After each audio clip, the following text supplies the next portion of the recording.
Chapter 325 to 327. "I won't let you hurt the old man," Naruto foolishly exclaimed, pointing at Gurren with gusto. "Heh?" Gurren smirked and put her hand on her hip. "You won't let me, you say?" Before Naruto could again proclaim his answer to the whole world, Gurren disappeared from her spot, using the talk as a small momentary distraction. Naruto noticed too late that Gurren was rushing towards him at Jonin-level speeds. He could only take a subconscious step back from apprehension as his eyes widened. Just as Gurren reached him, Naruto was almost out of his funk, his hands shooting into the classical cross-shaped seal. Two things happened at once. Naruto cast the shadow clones, which means he was distracted for a split of a second. This allowed Gurren to run past Naruto, straight at Tazuna. Only then did the original Naruto realize he had been had. His opponent was clearly not an honorable ninja. Gurren inwardly snorted, knowing she had already won. There was no way for the blonde moron to reach Tazuna in time to save him, and the two clones guarding the old man were no threat at all. Just mere annoyances. Her mission was clear. Help Gato retain his power over the land of waves and make him indebted to the Sound Village. While there was no immediate benefit, Lord Orochimaru surmised being owed a favor by someone like Gato would help with the invasion of Konoha in one way or another.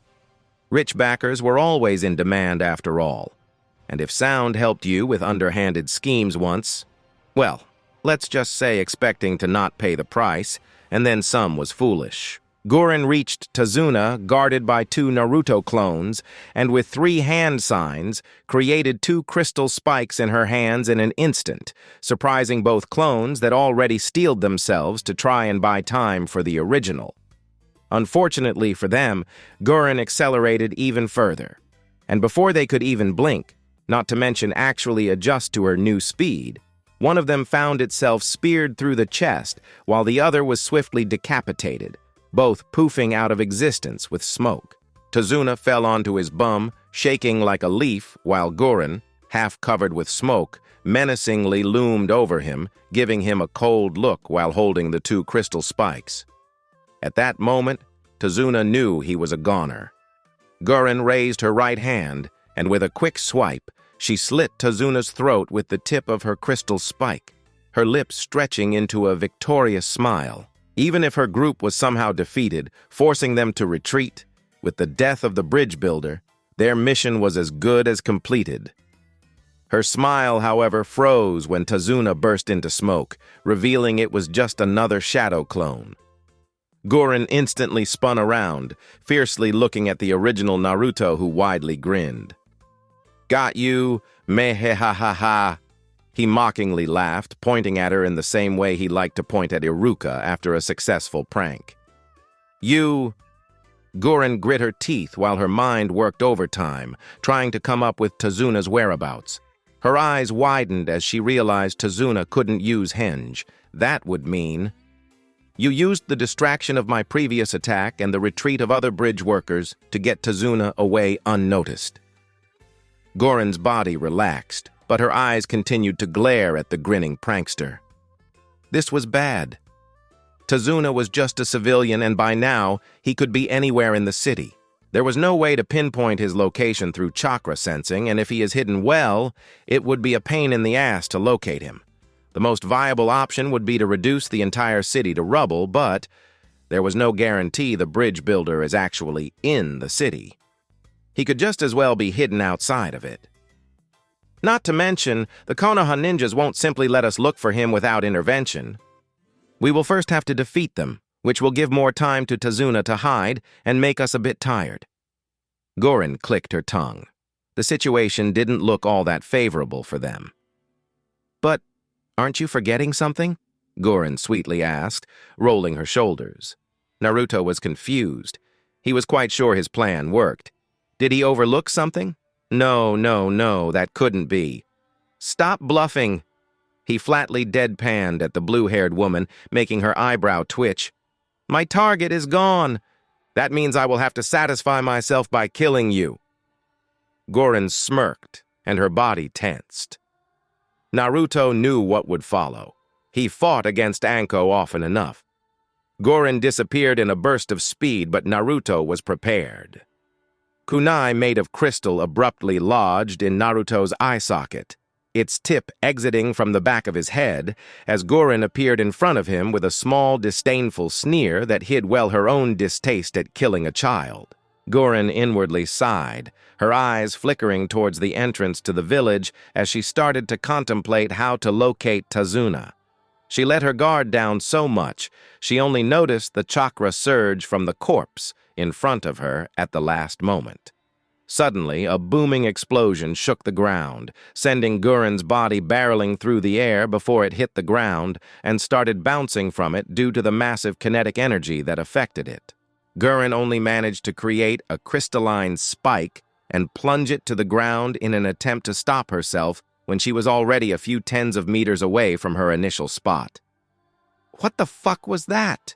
She dizzily thought, her ears ringing and head throbbing. She just ate an explosion point blank, and only thanks to her incredible reflexes did she manage to create a thin covering of crystal armor on her skin. She was uninjured, but her body hurt as if she was smashed by a biju. Gorin didn't have much time to gather her bearings. 3 more Narutos emerged from the ground near her and proceeded to rush at her. She was still mostly out of it, but as Jonin, she wasn't as vulnerable as it would seem. Only 2 of the 3 clones managed to evade the thin crystal needles Gorin created in the air and hurled at them. Unfortunately for Gorin, there was no more room for an additional attack. She hurriedly stood up, slightly swaying on her feet as the crystal spike in her hand transformed into a kunai. She was forced into defense, but she wasn't worried her crystal armor should protect her. The Naruto clones were almost upon her, and Gorin lowered her body a bit, bracing herself for the upcoming clash. This, however, prevented her from reacting when the clones abruptly changed their directions. Instead of dashing straight at her, they went a bit to the side, one to the left, while the other to the right, sliding on the ground to halt when they were right next to her on both sides. Gorin's eyes widened, getting a bad premonition from the wide grins on the clones. And then she felt déjà vu as a familiar surge of chakra emitted from them. Phew! Gorin thought as 2 massive explosions reverberated through the surroundings of the bridge. A few moments passed, and another Naruto slowly and cautiously emerged from the ground a few hundred feet away. Did I get her? He quietly asked himself, staring at the smoke-covered place where his clones exploded themselves. The shock waves from 2 explosions crashing against each other while her body was in the middle of them should be enough to tear the woman apart inside out. This was Naruto's tactics against Jonin's. No way would he fight them head-on. Naruto was about to relax when his senses screamed at him to dodge. A foot impacted his face with enough force to bust his nose and crack his left cheekbone as he was sent barreling backward through the air. Gorin landed on her feet, instantly having to support herself by grabbing her knees as she heaved and gasped for air. Her body was screaming at her to stop, and her head felt as if it was repeatedly smashed into a wall. She managed to kawarimi with a crystal clone she had nearby exactly for these kinds of emergencies, and only got hit by the initial wave of both the explosions and the subsequent shock waves. At most, she had nasty bruises all over her body as the crystal armor protected her from both burns and being ripped apart. She could continue to fight. She was used to pain. It was still surprising the genin could do this much to her. She almost fainted from the pain when she didn't expect it, and it first hit her. I have underestimated the brat too much. Gorin grit her teeth, trying to alleviate some of the pain she felt as she inwardly swore to return it tenfold to the annoying blonde nuisance. No more holding back. Author note: I see that many are complaining in comments that this arc is too long. Well, sorry for that, guys, but it is already finished, so nothing I can do about it on that front. Anyway, let's see. If you don't like this arc, you should probably stop reading till the end of this month. Maybe 3 weeks. That's about it. To be honest, I did have fun writing this arc. but I fully acknowledge that it might not be as interesting for some, and the non-presence of MC can be a huge source of irritation. Yeah, I basically screwed up in that way. Gurren didn't like killing, especially killing children. But it was what Lord Orochimaru wanted of her, so she gritted her teeth and did her best to fulfill his expectations. The most she could do was to make sure to give painless and quick death to the children she had to dispose of. That's why she held back against Naruto at first. In her eyes, he was a child, an overconfident, foolish genin who learned a dangerous technique, not really a threat. But this kid showed cunning and enough capability to plan that he could catch even her in a trap. Because she held back, she was almost injured, and that simply wouldn't do. Gurren knew Lord Orochimaru would be disappointed if he knew about her current situation. As such, she once again gritted her teeth and decided to hold nothing back as she attempted to slaughter the blonde annoyance. In her eyes, Naruto ceased to be just an unwitty, naive kid. It took Naruto a few moments to recover from the heavy kick to the head. He shakily stood up, his head still spinning and his cheek intensively stinging. He could feel his cheekbone was cracked, and the pain made him involuntarily tear up. But Naruto could also feel the damage already slowly mending itself and knew he had to focus on his enemy. Gurren didn't give him a chance to fully recollect himself, though. He didn't get even 3 seconds of a reprieve since he stood up, and Gurren was already near him, her hands blurring in hand seals. Feeling his danger instincts screaming at him, Naruto tried to focus, which was hard with a throbbing head, but in the end, he managed to notice Gurren's intended attack in time and put his all into his chakra senses, since it was obvious she would be using ninjutsu. "Crystalline bloom!" Gurren exclaimed, and Naruto could instantly sense chakra gathering under him. His eyes widened before he hurriedly shifted his body to the side, not having enough time to properly evade before large crystal spikes bloomed from the ground. Naruto barely managed to evade most of it, getting only a nasty large gash on his side rather than being skewered from his groin up to his head. Sweat rolled down Naruto's forehead as he gasped in pain before forcefully closing his mouth and trying to breathe through the pain while a bit of fear crept up into his eyes. It was times like this that he couldn't help but profusely thank for the brutality Anko called training that helped him refine his chakra sensing enough to predict enemy ninjutsu.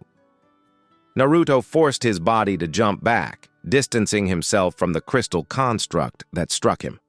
He had no idea if Gurren could use it for an additional attack, so it was better to get the hell away from it. Naruto landed on the ground, instantly swaying as his injury flared up with more pain because of the impact of his jump. He wasn't given the time to overcome it, though. His chakra sensing instantly alerted him to numerous crystal senbon flying straight at him, and Naruto did his best to somehow scramble out of the way. That didn't help him much as he was still hit by many of them, but instead of hitting a vital place, because he moved the senbon now embedded themselves in relatively unimportant spots. Naruto almost let out a relieved breath, until the chakra in the senbons flared, causing dread to fill his eyes while he started pumping his chakra towards the places where these senbons struck him. Not unlike the crystal spikes, these senbons also bloomed, creating small, razor-sharp crystal shards inside Naruto's body, tearing chunks of flesh from him and scrapping numerous bones. Naruto screamed and fell to his knees as he became a literal pincushion of small crystal spikes. The only reason why he survived was that he protected his vital organs with his chakra. Now I understand why Anko Ni was always so brutal with us. Naruto winced and dryly chuckled. His body screamed in unholy pain, but it wasn't the worst he had in his life. Anko could do much worse with much less.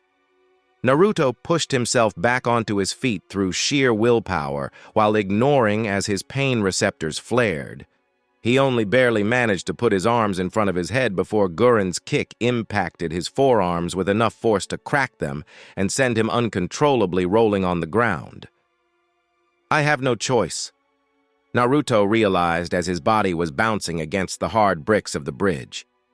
He didn't want to use it, but the woman was too strong. He could fight Chunins without a problem, but he had no chance to even start fighting back now. Thinking I could manage just because I initially surprised her was a bad idea. Naruto inwardly scolded himself. Gurren wanted to do another follow-up attack on the rolling boy. She could still feel he was alive, and the sooner she ended this, the better. She was almost about to jump at him again when something changed. The body of her opponent suddenly flared with a red chakra cloak, going straight for 3 tails. Jinchuriki! Gurren's eyes widened while she inwardly cursed and started to strengthen the crystal armor on her body.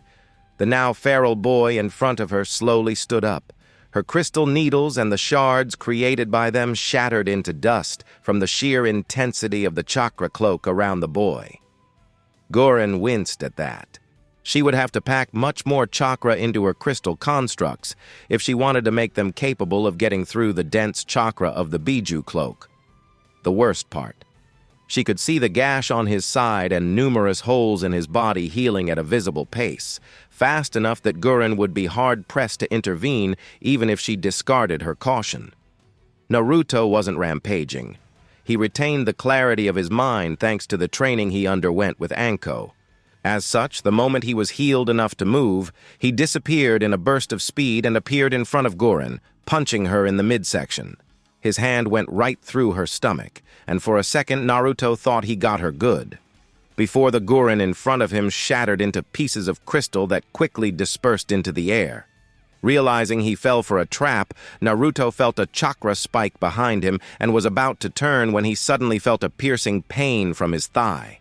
Looking down, he noticed a sturdier than normal crystal spike going right through the middle of his thigh, only barely missing the bone. Naruto's pupils dilated. This attack was not aimed to injure him, but to pin him down. He quickly flared his chakra, pushing the air around him away, which created a small shockwave. This saved him as it redirected the follow-up attack. Another crystal spike, instead of skewering him through the middle of his back, veered off its course and went through his right hip before splinting into multiple razor-sharp shards, not unlike the previous senbons, just at a much larger scale. Fortunately for Naruto, most of the spike was outside of his body when that happened, so only his right side was totally shredded, causing him to look like some half-human, half-crystal shard creature. If the attack went through his upper stomach as intended, Naruto would most likely miss his upper body completely. Howling in pain, Naruto brutally tore himself away from the massive crystal shard, leaving chunks of his flesh on its spikes, and blood started oozing out of his massive open right side. His organs stayed in their place only because his chakra kept them there. Otherwise, they would be already spilled on the ground. Naruto was openly crying from the pain, but his head was still clear. The wound was closing quite quickly, so that was no concern. But he knew his opponent would not just wait for him to heal. Gurren inwardly clicked her tongue in dissatisfaction. Her attack failed, but it did manage to injure the brat. She sneaked behind him, intending to use his distraction from the pain to deliver a fatal blow. Kyuubi chakra or not, a blade through the brain should still kill him. No. Unfortunately for her, Naruto was trained to withstand massive amounts of pain due to his sadistic sister. He wasn't as distracted as Gurren hoped, and the second she got behind him, Naruto spun on his heel, surprising Gurren enough to make her reaction speed lag a bit. She only got out of her reverie when Naruto's fist smashed against her chest, creating multiple web-like cracks in her crystal armor and sending her flying through the air with the velocity of a cannonball. Naruto grinned victoriously, knowing his punch in this form was almost on par with Anko when she was half serious. That was still enough to liquefy everything in the chest of his opponent. His grin froze, and his expectations were betrayed when Gurren slowly stood up, taking a deep breath and shook herself out of the daze before looking at Naruto with a conflicted gaze.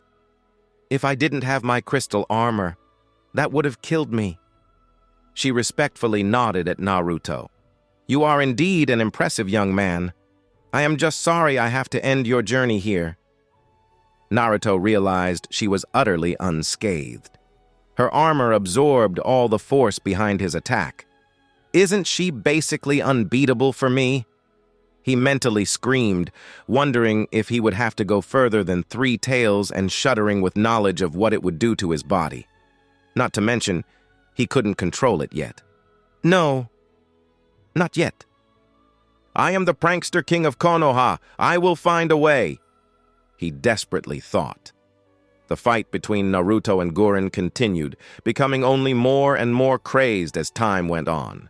Naruto lost count on how many times he evaded certain death by the slightest margin. Once Gurren realized he had an immense healing factor, she started aiming at spots that would be a one-hit kill even for him. Naruto managed to dodge, but it usually ended with one of his limbs being separated from his body, his guts spilling out, or similar debilitating injuries. By now, Naruto was not even feeling the pain, his brain too used to it. Gurren, on the other hand, was becoming more and more fed up. She also lost count of how many times she missed the killing blow. During the exchange, Naruto managed to land a hit quite a few times, whether with a physical blow or a jutsu. But unfortunately for him, her armor prevented any damage from reaching her body. It was obvious the kid had no jutsu in his arsenal that could harm her. That said, Gurren was also getting nervous and frustrated. She couldn't just stand in her spot and take hits. She had to dodge and keep out of Naruto's attacking range. She was doing hit-and-run tactics for the entirety of the fight, and it took a toll on her mind. While Naruto could not pierce her armor with a single blow, he was still a Jinchuriki using 3 tails of his Biju's power. One strike could crack her armor enough to make the second strike count. She still had to be very careful in this fight. Gurren has lost count of how many times she has repaired her crystal armor by now. Only her depleting chakra reserves were an indicator she was not as unscathed as she outwardly appeared. It was obvious that while she could go on for 2 more hours with this pace, at this rate, the young Jinchuriki would outlast her unless she landed a killing blow. The fight was one bloody stalemate full of gore. One combatant desperately trying to stay alive, while the other desperately trying to kill him in one strike as nothing else would work. "Ha!" Gurren took a deep breath and straightened up, looking at the gasping Naruto in apathy. "You are the most irritating brat I had the displeasure to fight against." She had to admit, there was a bit of admiration for the boy growing inside of her. For the last 30 minutes, he was on the very edge between life and death. Yet, he didn't make even a single mistake. Just one would have been enough for her, and his head would sport a new edition of a crystal spike going through it. As much as this feat impressed her, Gurren was also annoyed to the extreme. She had to relax her body and mind for a second, because the frustration was slowly gnawing at her efficiency, and she almost made a few mistakes in the last 5 minutes of their fight. That's why she spoke. "Thanks," Naruto half gasped, half hissed in between his labored breathing. He didn't dare to answer with more than one word lest his focus slips. He couldn't afford that. His carefulness paid off when he felt a surge of chakra from behind, causing him to throw his body forward, only barely noticing a crystal clone with 2 crystal spikes growing out of its forearms, skewering the air in the place where his body was just a second earlier. Naruto wasn't able to pay more attention to the clone. He felt another chakra surge. Again, from behind him, realizing he dodged towards where the real Gurren stood. Diverting his momentum by forcefully pushing himself to the side, he evaded a crystal spike hurled at him by the real Gurren that instantly bloomed into a razor-sharp crystal shard made of multiple crystal spikes. Rolling on the ground, Naruto flipped his body into the air with just enough force to get himself back onto his feet. And he had to quickly duck again as a katana made of crystal passed just an inch above his head. His downward momentum was cleverly used to spin his body towards his attacker as Naruto delivered a punch to her guts, shattering her into multiple small crystal shards. From experience, Naruto knew what would follow. That's why he jumped back, barely a second before these crystal shards exploded with a multitude of crystal shrapnel. Despite his efforts, his body was still blanketed with this shrapnel, and he only managed to cover his face with his arms at the very last moment. One surge of his chakra later, the splinters embedded in his body were crushed to dust, and his wounds started healing. Naruto inwardly cursed, as Gurren certainly didn't let this opportunity go unanswered. He had to lean back in order to evade a downward axe kick, but the follow-up punch got him good in his gut, causing his feet to lift from the ground as he was forced to hunch over Gurren's fist while the air was driven out of his lungs as he thanked his luck that it wasn't one of her crystal clones, because that would mean his stomach would have sported a new hole by now. Since it was Gurren herself, he had a split of a second before she created a crystal gauntlet with spikes around her hand. This split of a second was fruitfully used by Naruto as he lashed out with his fist, smashing it into Gurren's shoulder without really aiming. His desperate attempt succeeded, and Gurren was launched backward, brutally ripping the half-formed crystal spikes covered in blood and Naruto's intestines out of his gut. Naruto fell to the ground onto all four as he coughed up blood. He could afford a very brief moment of reprieve. Gurren was sent flying and rolling on the ground, which meant he had around 4 seconds before her crystal clone reached him. Calculations, plans, strategies were formed and discarded in Naruto's brain at a pace that would have surprised even Nara, all in order to survive. Exactly 3.5 seconds later, Naruto raised his head, looking straight at the crystal clone next to him that was swinging crystal kunai at his neck. He let the chakra he was building up for the past 2 seconds spike to the max, creating a shock wave that was sufficient to crack said crystal clone. With this crack, the clone was weakened enough to shatter and disperse into the air before it could fully deliver its strike. Naruto still got a small and very shallow wound on his neck, but it barely reached past his skin. Naruto felt like shit, but more importantly, he felt the chakra of around 20 senbon-like crystal projectiles flying at him. The real Gurren clearly already shrugged off his attack. Deciding that jumping into the air would be too risky, Naruto gritted his teeth and smashed his fist into the ground in front of him. The floor of the bridge rose, creating a wall in front of Naruto that intercepted the crystal projectiles before they exploded into more crystal shrapnel, which was also stopped by the wall. Naruto really didn't want to use the bridge this way. He tried to evade damaging it as much as possible, but he no longer had the leeway to mind Tazuna's efforts and feelings. His life was more important. He hardly finished getting himself back on his feet when Gurren appeared in front of him with a burst of speed, her hand cocked back in preparation for a punch. Naruto's eyes widened as he recognized he had a huge problem. There were 3 new chakra signatures, one to his right, one to his left, and one behind him.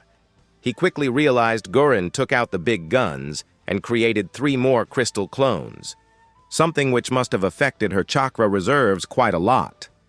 Naruto was presented with a choice: getting rid of the clones and making himself vulnerable to Gurren's punch to the face, or blocking Gurren's punch while letting the clones skewer or slash him into pieces. It wasn't really a hard choice. A second passed and another shockwave spread out of Naruto's body as he wildly flared the Biju chakra.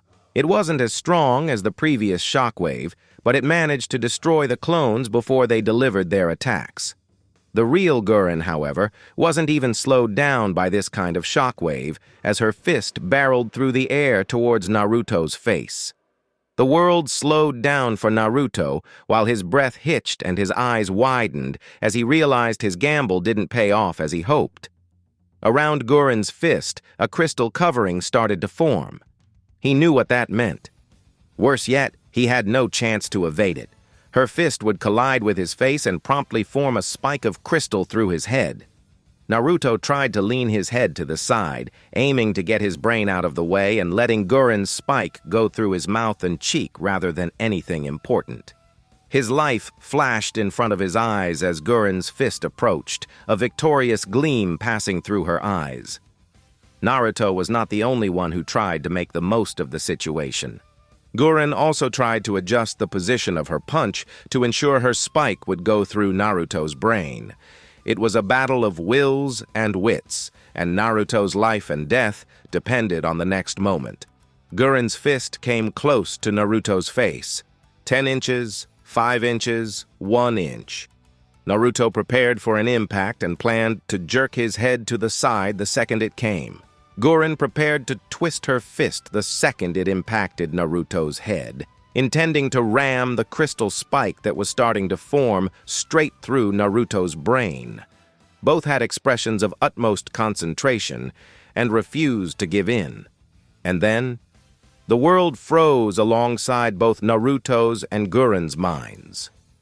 Naruto realized first what happened, and his eyes relaxed while his body slumped down before he fell onto his bum and released a long and strained sigh of utmost relief and happiness. Guren blankly stared at her wrist that was now tightly held by an unknown hand, the scene of her fist just an inch from the brat's face replaying in her mind. She forced her head to robotically turn towards the bastard that stopped her attack, only to realize it is actually a bitch. The most amazing and sexiest but unfortunately unavailable Anko Mitarashi has just arrived. Anko loudly exclaimed with a big shit-eating grin, enjoying the looks of pure frustration on both Naruto and his blue-haired would-be killer.